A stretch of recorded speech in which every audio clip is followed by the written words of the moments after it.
નમસ્કાર મિત્રો, ગઈકાલે આપણે એક વિડીયો મૂક્યો હતો કે ભાઈ ખુરશી ને ટોયલેટ ને મોટા ભાઈ નાના ભાઈ ને ગામડાની વાત હતી.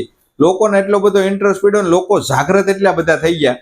તો હવે આજ મારે બહુ બધા ફોન આવ્યા કે ભાઈ આ વાત તો તમે બહુ સારી કરી. તો મારું કહેવાનું એ જ છે કે આપણે મહાનગરમાં રહેતા હોય, આપણો ભાઈ આપણી જમીન વાવતો હોય, એમાં જરીકે આપણે લેટ ગો ન કરીએ અને પછી ક્યાંક બીજે પોંછું ફળાવતા હોય ને દાન.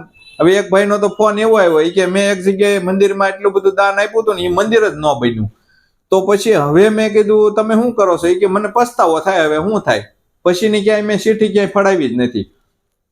એટલે મંદિરો બનાવવા જોઈએ, પણ કેવા? તો કે જળ મંદિર, જેમ અત્યારે ગોપાલભાઈ સમારડી છે, મનસુખભાઈ કાસોદરિયા છે, એ એના ખાખરિયા ગામની અંદર રંભાબા તળાવ બનાવ્યું, લાખો કરોડો ગેલન પાણીનો સંગ્રહ થાય.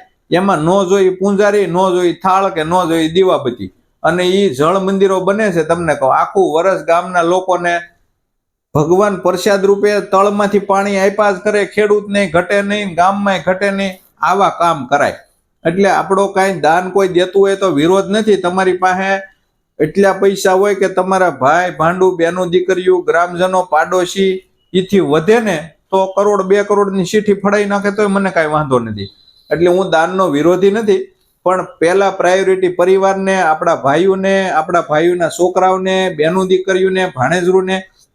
એક ભાઈનો ફોન એવો આવ્યો કે મારા બાપાની દીકરી બેન, એનો દીકરો ભાણિયો અમારો ભણતો હતો, એમાં મેં એને પૈસા માંગ્યા ન આપ્યા અને દાનમાં આપ્યા તો ત્યાં મંદિર ન બન્યું. તો પછી મારું તમને એ જ કહેવાનું છે કે ભાઈ આપણે એવી જગ્યાએ આપણા પૈસાને સદુપયોગ કરીએ કે કાયમ માટે આપણું હૃદય ટાઢું બોળ હેમાળા જેવું રહે. આપણે એકવાર આપીને પછી પસ્તાવો થાય તો એવી જગ્યાએ પહેલેથી જ આપવાનું નહીં. ખોટું નામ બોલાવીને શું કરવાનું? નામ તમારું એવા ચોપડે ચડવું જોઈએ કે ક્યારેય ત્યાંથી ભૂંસાય નહીં.